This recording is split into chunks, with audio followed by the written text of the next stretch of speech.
Good afternoon, ladies and gentlemen of the media. Thank you for joining us for the press conference. Those of you who are joining us here in the room, as well as those who we have with us virtually. My name is Trishala Prasad. I'm the Deputy Permanent Representative for the Guyana Mission and the media focal point for our Security Council team. Today, as you're aware, Guyana assumed the presidency of the Security Council for the month of February. And in keeping with the tradition, Ambassador Carolyn Rodrigues-Birkett, Permanent Representative of Guyana to the UN, and this month's President of the Security Council, will brief you on the program of work, which was adopted this morning. And with us also is our political coordinator, Ms. Nishanta Ben. After the briefing, I will open the floor for questions. So now, Ambassador Rodrigues-Birkett. Good afternoon, ladies and gentlemen, and let me also join in welcoming you to this press conference. I'm pleased to be here to present to you February's program of work of the United Nations Security Council. Before doing so, I would just like to indicate how we intend to approach our presidency in relation to the working methods. As President of the Security Council, Guyana will promote enhanced transparency, efficiency, effectiveness, and inclusiveness in the Council's work. We also commit to adopting a consensus-building approach and to executing our mandate in full collaboration with all Council members. We will also seek to include a gender perspective in meetings as far as appropriate, in keeping with our commitments to the women, peace, and security, We are thankful for the guidance and advice that we have received from fellow Council members and for the steady support that has been provided to us by the Secretariat. Now for the program of work. I understand that you are already in possession of the program of work, which has just been adopted by the Council. We have a very busy month ahead with many important matters demanding the Council's attention. On the program are all the mandated meetings for the month and our signature event. As you are aware, the program of work does not represent the totality of all the meetings that will be held in February. We expect additional meetings, including on Ukraine and Myanmar, and on other matters as they arise. Of course, the war in Gaza will remain a priority. There will be 16 mandated meetings, including on UNAMI, Somalia, UNSMIL, MINUSCA, Syria, Yemen, Afghanistan, and the situation in the Middle East. On the 15th of February, we will have the annual briefing on threats to international peace and security caused by terrorist acts, based on the Secretary General's strategic level report on the threat posed by ISIL. There is one adoption scheduled for the month, the renewal of the mandate of the panel of experts of the 1591 Sanction Committee concerning Sudan. Also during this month, the Council will undertake a field visit to Colombia within the context of Resolution 2704. The mission will be co-led by the United Kingdom, Switzerland, and the Presidency, Guyana. Turning to our signature event, on the 13th of February, we will host a high-level open debate focusing on the impact of climate change and food insecurity on the maintenance of international peace and security. The meeting will be chaired by the President of Guyana, His Excellency Dr. Mohamed Irfan Ali. Our Foreign Minister, Honorable Hugh Todd, will also be here for the meeting. The topic chosen is one that Guyana attaches high importance to.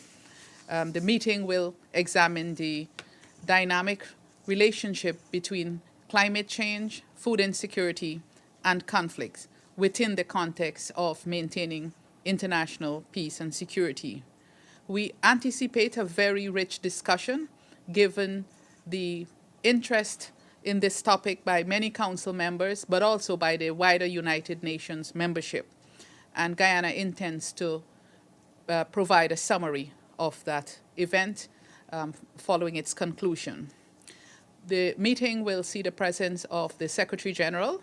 We also have 3 briefers in the persons of the head of the Executive Secretary of the United Framework Convention on Climate Change, the Deputy Director General of the Food and Agriculture Organization, and 1 civil society briefer. We are grateful that they have accepted our invitation to brief the Council. As mentioned earlier, we do not expect that this program of work will remain as it is now, given the many issues that is attracting the Council's attention, and we do intend to keep you apprised of any updates through weekly emails to the UN Press Corps. Additionally, my mission remains available if you have any questions for the Presidency or for me in my national capacity. And I now open the floor for any questions you may have on the program of work. Thank you, Ambassador, and we'll start over here. Thank you so much. Thank you, Ambassador, on behalf of the United Nations Correspondent Association for this briefing, and we wish you the best of luck for the busy month ahead.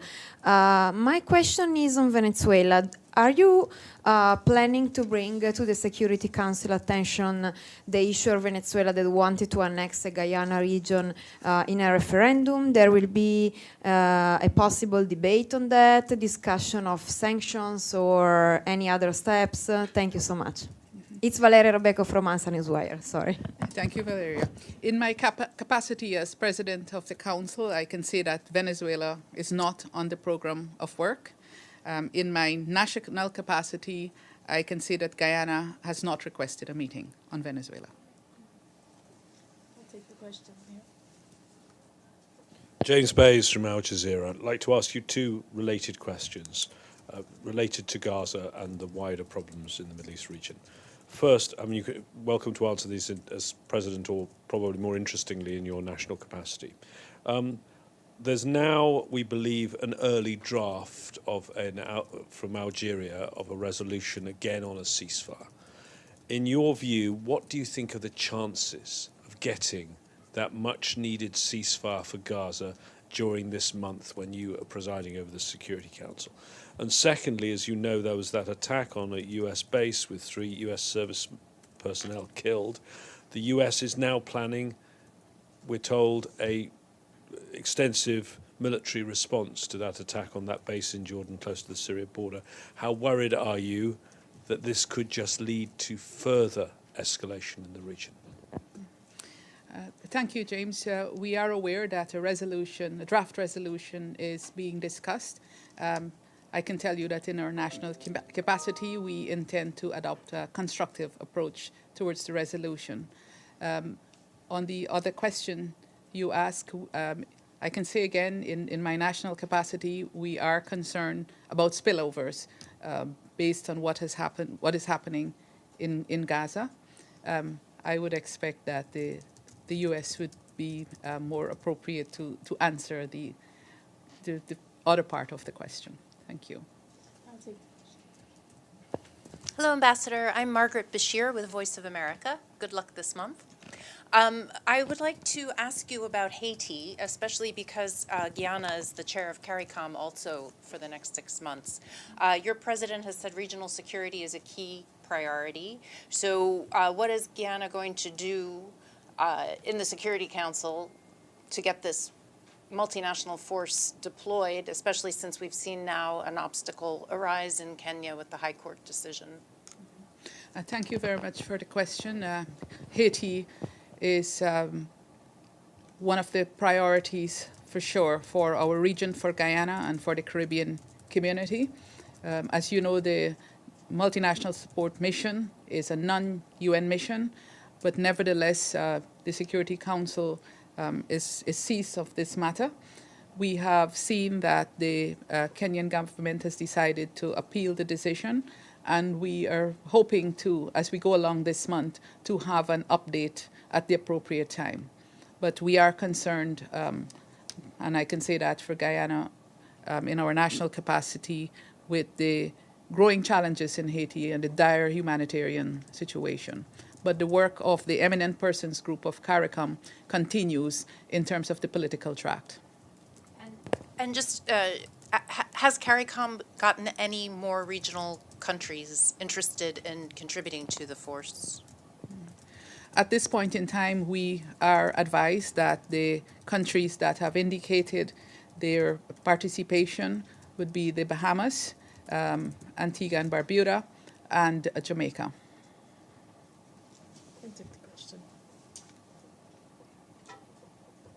Thank you very much, Madam Ambassador. Edith Lederer from the Associated Press.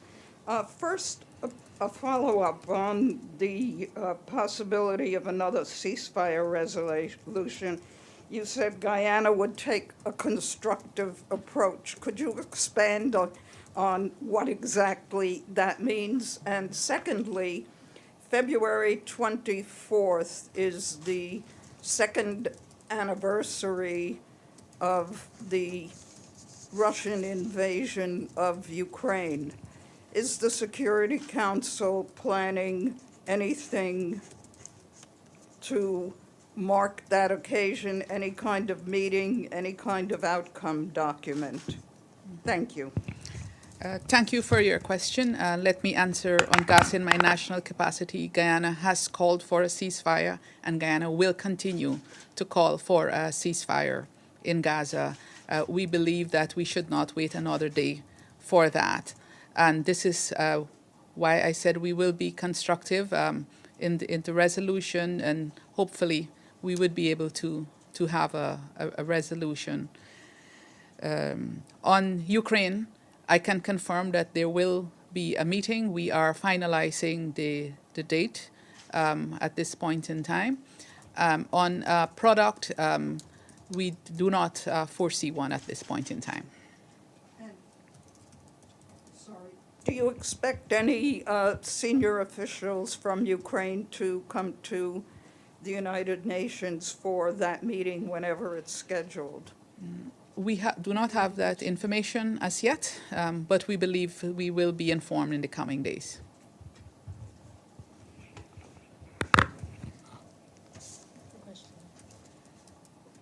Thank you, Ambassador. So my name is Yu from Kyodo News, Japanese media. So I have two questions. So one is you mentioned about the meeting of Myanmar. So could you give me more details? And then second question is about the North Korea, DPRK. So are you ready for the meeting about the North Korea, DPRK? What do you think about the issue? So. We will be attentive to all the requests of Security Council members for various meetings. I can confirm that the meeting on Myanmar will take place in the first week. Yes. We have a question here. Sorry. Thank you very much, Ambassador.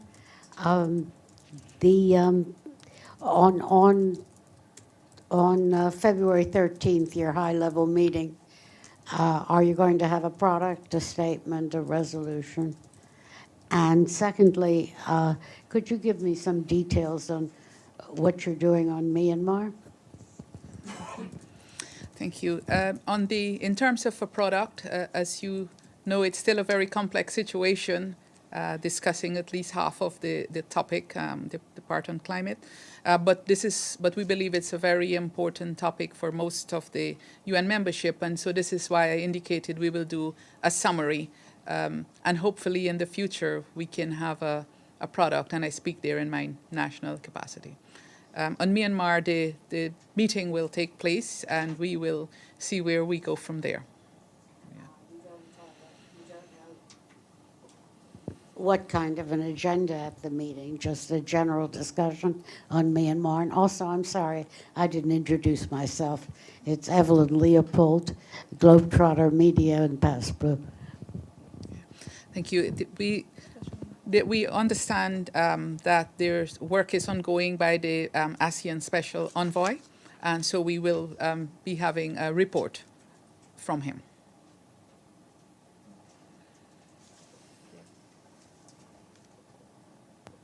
Thank you so much, Ambassador. My name is Ephraim Kosaifi from Arab News Daily. A bit of a wider question, please. As a representative of a country that has suffered under colonialism and has a history with that struggle, How is that past and history informing today your foreign policy and your role on the Council? How does it feel to be in the same room now with the former colonizer? And what is your message if you feel any connections with what's happening in Palestine today? And if so, what's your message to Palestinians and Israelis? Thank you. Thank you. Yes, we do have a colonial past. We like to consider ourselves friends with everyone. As a small state, we bring to the Council what we have always practiced and held true to, and that is our principles. And also, in terms of Palestine, Guyana is actually a founding member of the Committee on the Inalienable Rights of the Palestinian People, and we have continuously advocated for the two-state solution. And we believe that this is the ultimate solution in the crisis that we face right now. And while what we see is unprecedented, we also believe that there's opportunity in this to move forward that process. I would say to our Palestinian brothers and sisters and to our Israeli brothers and sisters that we hope that even though at this point in time we see disaster and destruction in Gaza and we see the wider complications of this in Palestine, we would like to see Israel and Palestine living side by side in peace and security and in harmony. We believe it is time. Yes, Madam the Ambassador, Javier Otazu from FN Newswire. Last December, the Security Council held a meeting on your conflict with Venezuela, Essequibo.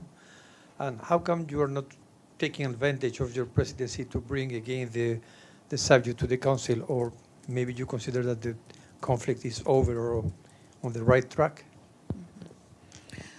Let me say that when we decided to put forward our candidacy for the Security Council, it's because we believe as a small state, especially from the group of small island developing states, that we can bring a unique perspective to the Council.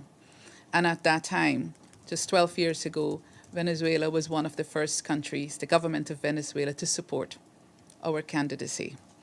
We decided that it was necessary for us to inform the Council in December of what was happening between our two countries, given the narratives, the worrying narratives that was coming out at that time from Venezuela, and given the responsibility of the Council for International Peace and Security, we thought it important to inform the Council. At this point in time, we do not believe that it is a matter that we need to bring to the Council again.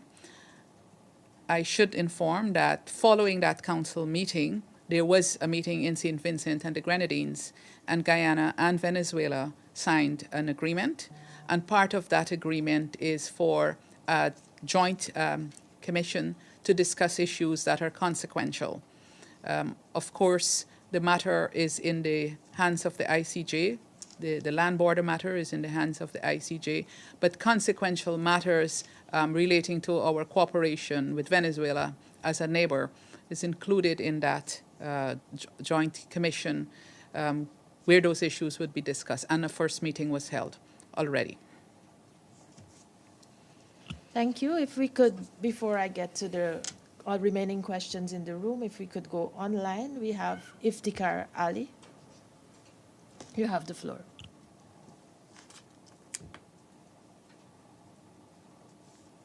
Mr. Iftikhar Ali?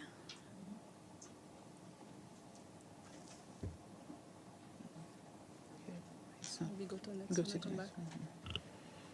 If there is an issue with the audio, maybe we can go to the second person online, who is Abdel Hamid Siam. It doesn't give your designation. If you could indicate, that would be helpful. Thank you.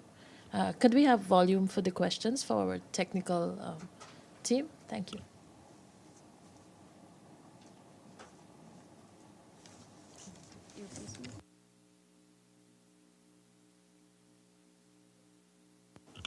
It seems that there is difficulty in us hearing those questions, so we'll go back to the room and see if that can be fixed.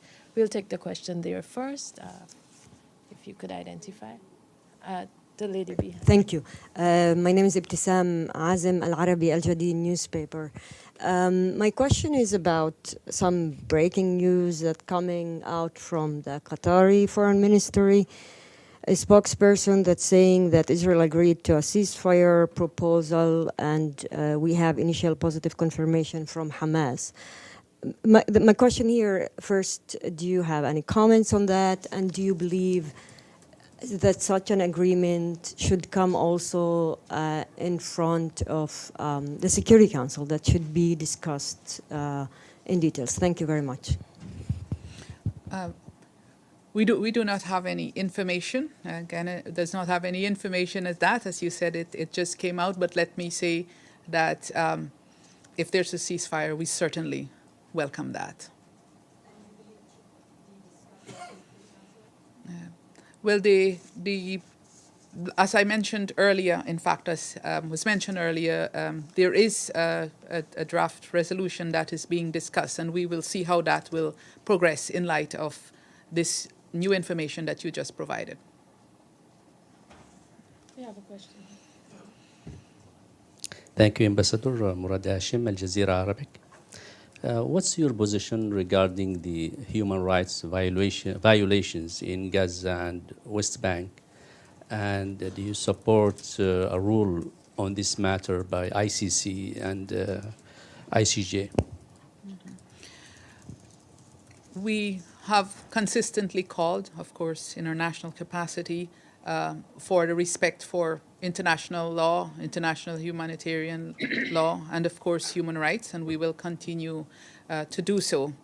On the matter of the ICJ, we welcome the provisional measures of the ICJ, and we look forward to the consideration of the larger matter as we go forward. We understand that that will take some years, but we are concerned of the overall situation in Gaza, of the women and children that have died, of everyone that is suffering in Gaza.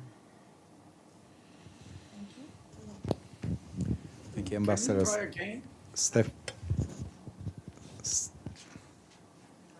Go ahead.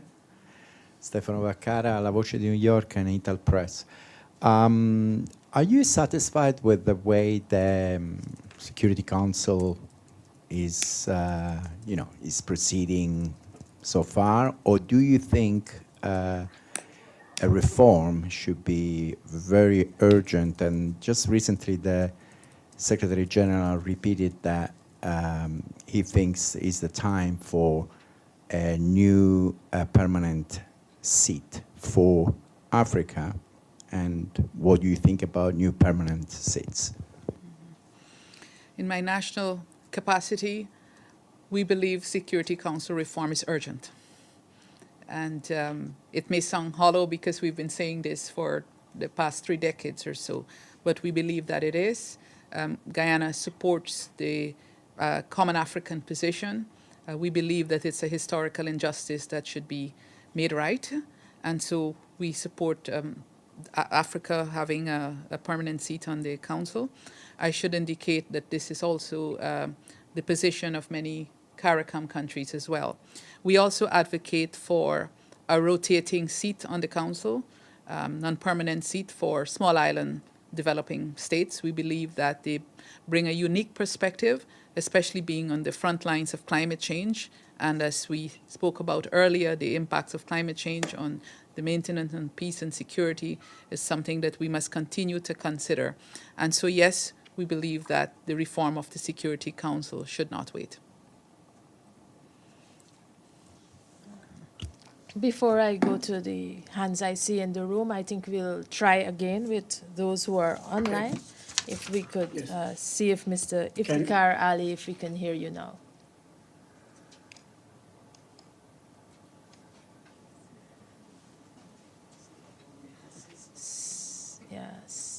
Still not able to hear you. I'm not sure if you're on mute.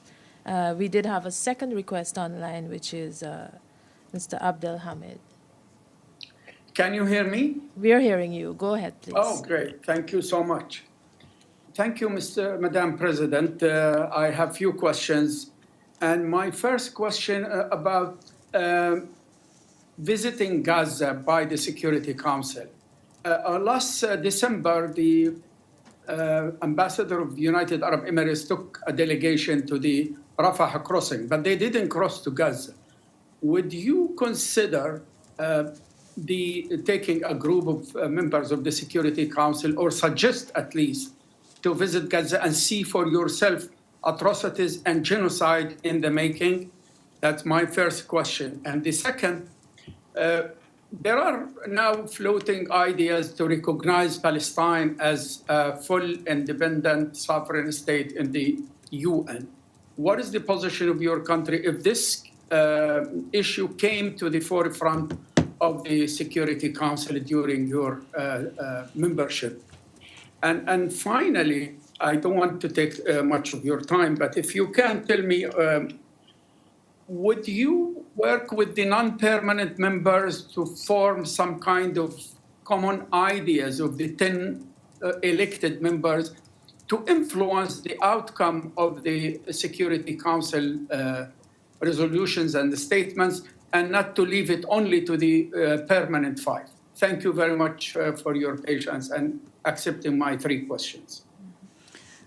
Thank you very much. There is no plan at this time to visit Gaza, but I can say in my national capacity, this is something we would welcome when it is appropriate for us to do so, and when the security allows us to do that as well. In terms of Palestine as a sovereign state, and should that be considered here, Guyana will certainly support that, as we have advocated for this for many, many years. And in terms of the elected members working together, we try to do this all the time, but also as the council as a whole. And we will always adopt a constructive approach to whatever is before us, always keeping in mind that we're there to contribute to the maintenance of international peace and security. Thank you. Arul Lewis from Indo-Asian News Service. I see that you have a private meeting set up for Afghanistan, and you said that one of your main priorities is gender issue, and I see that pretty much reflected very prominently right here on the podium. Would you consider taking any further steps on Afghanistan, especially on the gender issue and related matters of human rights? Thank you.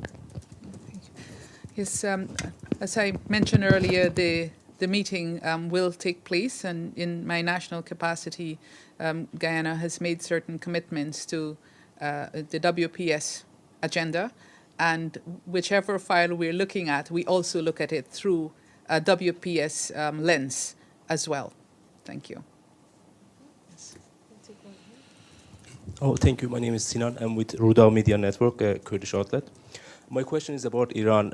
Iran has been attacking, Iran killed civilians in Pakistan a few weeks ago and in Kurdistan region of Iraq, and a few days ago they killed 3 American soldiers in Jordan. So I wonder if you have any message for Iran, and what would you like to say about this escalation also? Any comment on that?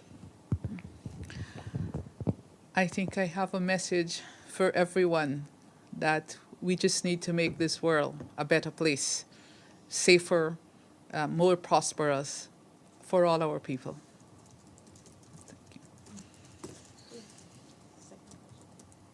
Thanks, Ambassador. It's Margaret again. I just wanted to follow up on the Afghanistan meeting. What will the topic actually be, and why is it a private meeting? I assume that's in part so the Chargé can attend, but could you explain to us what the subject is? Actually, as you would recall, there was a resolution that was passed, and the Secretary General is expected to report within 60 days on his meetings with the various envoys there. And so that report will be considered. Just ask you one question in your national capacity. Where are your talks at with the United States in terms of strengthening your military? We have very good relations with the United States on many matters. The United States is our largest trading partner, and our largest diaspora actually reside in the United States. So we have cooperation on a number of issues for many, many years. But there was supposed to be some new military cooperation, I believe, following last year's incident with Venezuela. We have had these types of cooperations with the United States and several other countries, and I think those continue. So what you see us doing right now is part of that program that we have, and every year, of course, we perhaps add to that cooperation as well. Thank you very much, Madam Ambassador. I just wanted to say, and I'm sure all my colleagues agree, we would greatly appreciate it if you came to the stakeout after all the meetings and at least gave us a rundown on what happened and your view. Thank you. Thank you. We'll consider that. As you're taking second questions very kindly, I'm going to ask another one, and again it's going to be about Gaza. At the end of last year, there were, despite all the efforts to get a ceasefire, there were 2 resolutions passed. Both of them said that the humanitarian aid needed to be scaled up. You listened yesterday to Martin Griffiths in the Council, and he made it very clear that's not happening. And he also made it clear that part of the reason is Israel, that Israel is taking items out of the aid, is blocking convoys coming in, is not allowing all the crossing points the UN would like. Is Israel complying with those 2 resolutions, and if not, what action can be taken? The information we have, and I speak here in my national capacity, is that for those 2 resolutions to be implemented, you need a ceasefire. And this is why we continue to call for this.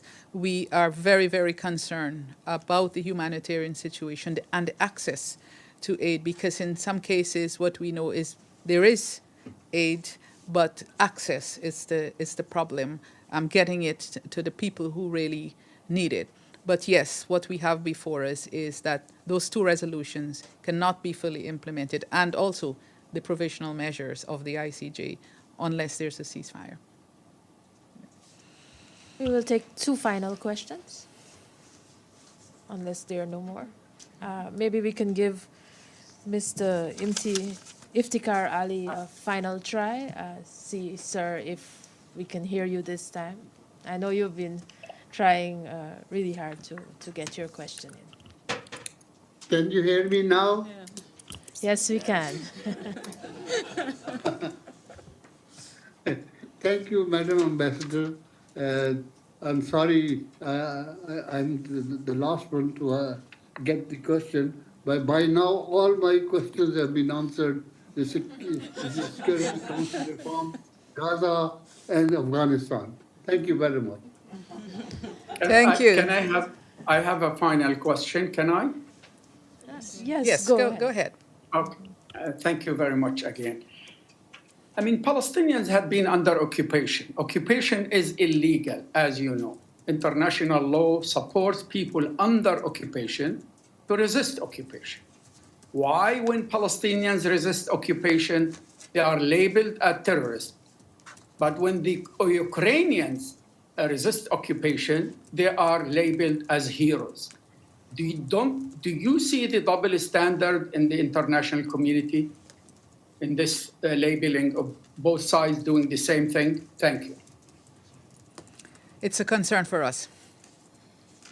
Thank you. And I see no further questions in the room, so I just want to say thank you for your very many questions and also for your interest in our presidency. Thank you very much. Thank you very much.